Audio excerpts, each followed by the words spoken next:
Baik, terima kasih. Selamat malam. Kita akan mulai perkuliahan kita dengan topik demokrasi. Dan oleh beberapa ahli ini, apa kamu memilih Philip? Jadi kamu kasih alasan pendapat siapa yang paling cocok. Norma-norma yang menjadi pandangan hidup demokrasi. Kesadaran sangat penting dipahami oleh masyarakat yang berdemokrasi. Artinya, penting kesadaran akan pluralisme. Itulah yang pertama, norma yang menjadi satu pandangan agar demokrasi itu hidup. Yang kedua, musyawarah. Yang ketiga, pertimbangan moral. Yang keempat, permufakatan yang jujur dan sehat. Yang berikut, pemenuhan segi ekonomi. Yang berikut, kerjasama antar warga masyarakat dan sikap mempercayai etikat baik masing-masing. Itu norma-norma yang menjadi pandangan hidup demokrasi. Pandangan hidup demokrasi yakni harus dijadikan unsur yang menyatukan dengan sistem. Unsur-unsur penegak demokrasi, negara hukum, masyarakat madani, infrastruktur, pers yang bebas dan bertanggung jawab. Ini unsur-unsur daripada penegak demokrasi. Model demokrasi, kita bisa melihat dan mendengar bahwa model demokrasi itu cukup banyak.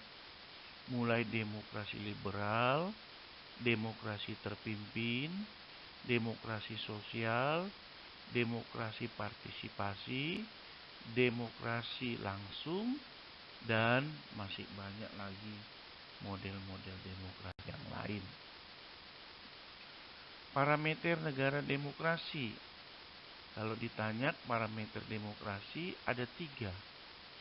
Yang pertama, parameter negara demokrasi yaitu masalah pembentukan negara. Yang berikut, dasar kekuasaan negara.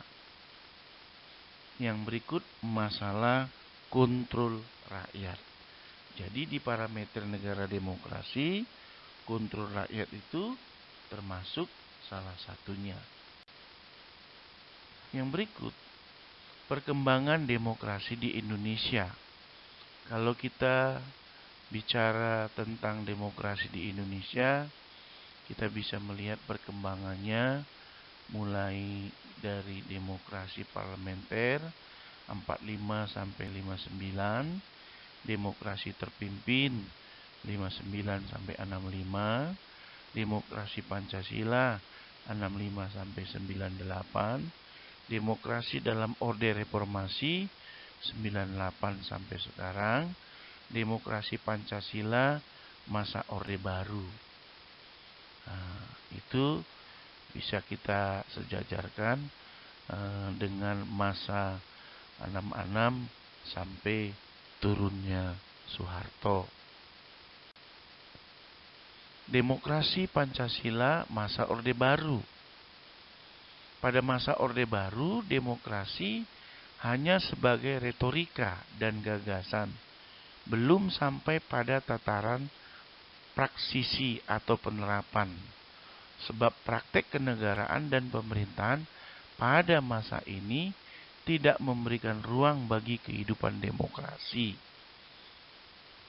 Pada masa ini, kehidupan demokrasi ditandai oleh dominannya peran ABRI, birokratisasi dan sentralisasi pengambilan keputusan politik, pengebirian peran dan fungsi partai politik, campur tangan pemerintahan dalam berbagai urusan partai politik dan publik, masa mengamang, monolitasif ideologi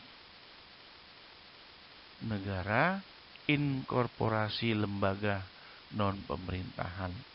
Jadi bagi generasi yang lahir tahun 70-an sampai kepada generasi yang lahir tahun 80-an bisa melihat dan merasakan bagaimana kepemimpinan Orde Baru itu selama 32 tahun.